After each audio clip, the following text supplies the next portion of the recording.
tepat tanggal 17 Agustus, di hari Jumat itu, tahun 1945, jam 10 pagi, di Jalan Pegangsaan Timur, jangan lupakan, nomor 56. Nomor itu penting karena menunjukkan satu tempat tertentu. Kalau cuma jalannya saja, berarti maaf ya, proklamasi berlangsung di jalan. Ini ada nomornya, nomor itu menunjukkan kedudukan tempat. Ini jalan, jalan apa namanya Pak? Kistu Kencana, ya, Wisnu Kencana Timur, nomor 27, Masya Allah. Nomor 27 tempat ini. Kalau cuma Wisnu Kencana saja di jalan. Pertanyaan saya, kenapa tidak pernah dijelaskan dalam buku sejarah? Siapa yang punya rumah tempat yang nomor 56 itu? Jalan Pegangsaan Timur nomor 56. Rumah siapa nomor 56 itu? Ternyata itu rumah seorang pengusaha Muslim keturunan Yaman yang sangat cinta dengan negara kesatuan Republik Indonesia ini. Beliau mewakafkan rumahnya untuk kemerdekaan bangsa Indonesia. Namanya Syekh Faraj bin Marta.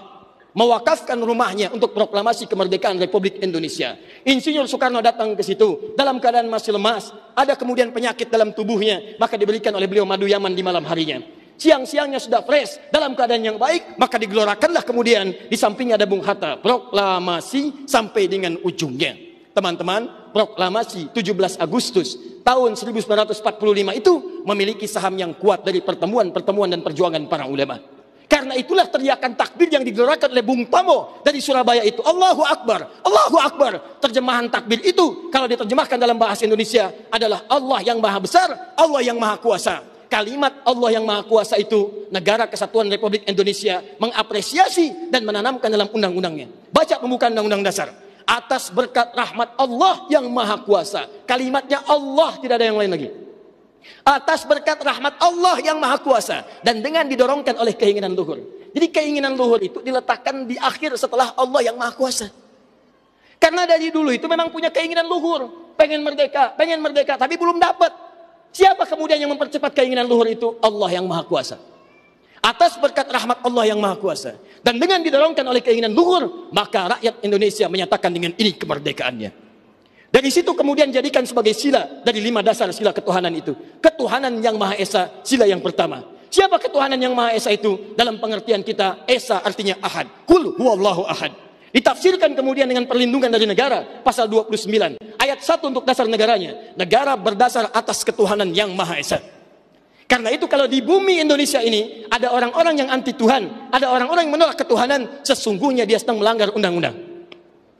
Dan pasal 29 ayat 2-nya, negara menjamin kita untuk menerapkan nilai-nilai ketuhanan dalam bentuk ibadah. Perhatikan bacaannya. Negara menjamin kemerdekaan tiap-tiap penduduk untuk memeluk agamanya masing-masing dan beribadah menurut agama dan kepercayaannya itu. Bagi kita pengajian adalah ibadah, salat adalah ibadah, zakat adalah ibadah, taklim seperti ini adalah ibadah. Jadi taklim pun dilindungi oleh undang-undang, taklim pun didukung oleh negara, dan kalimat takbir pun itu adalah kalimat takbir yang tertuliskan dalam undang-undang dasar kita.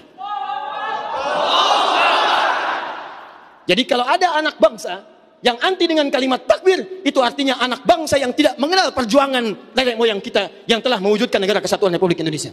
Takbir. Di sifat orang Islam itu kalau berjuang bukan sekedar ingin menggapai sesuatu, tapi bagaimana caranya ketika saya berjuang terbuka misi-misi kebaikan. Itulah yang dilakukan oleh para ulama kita. Makanya ketika terjadi kemerdekaan Republik Indonesia, maka yang diharapkan ada peluang-peluang bagi putra-putri negeri di kemudian hari untuk meneruskan perjuangan, tinggal mengisi nilai baik apa yang bisa kita lakukan pada saat itu. Nah, jadi yang pertama ingin saya tegaskan, setiap perjuangan yang dilakukan oleh pahlawan kita, maka sifatnya beda dengan definisi biasa. Lebih dari sekedar mereka menegakkan kemerdekaan, tapi ingin mencapai kemaslahatan di negeri ini. Yang kedua, untuk mendapatkan pahala dari Allah Subhanahu wa taala. Jadi tidak pernah ada ulama-ulama kita yang tidak cinta dengan negeri ini. Jangan ragukan cinta mereka pada negara. Jangan ragukan kesetiaan mereka pada negeri. Demi Allah saya katakan, saham terbesar di negara ini itu para ulama. Jikalau kemudian ada orang yang tidak suka dengan ulama, dia tidak mengerti perjuangan bangsa ini. Dia tidak paham tentang sejarah bangsa ini. Dan yang paling menarik ketika dia mengatakan saya paling A, saya paling B, saya paling setia negara, tapi saat yang bersamaan Anda telah menistakan orang-orang berjuang dengan keringat, darah dan air matanya untuk bangsa ini. Paling NKRI. Takbir. Itulah ulama kita. Di ulama kita dulu itu sangat cinta, kalau nggak cinta mustahil mereka berjuang. Tapi kecintaan mereka bukan sekedar mereka ingin menjadikan negara ini merdeka. Mereka menginginkan negara ini merdeka, tapi harus ada yang meneruskan kemerdekaan itu di kemudian hari. Buka segala peluang kebaikan. Anak-anaknya mesti belajar. Ayo gali sumber daya alamnya, maksimalkan, jadikan makmur, dan cari yang terdepan bagi negara kita. Tunjukkan pada dunia, Indonesia bisa menginspirasi negara-negara dunia.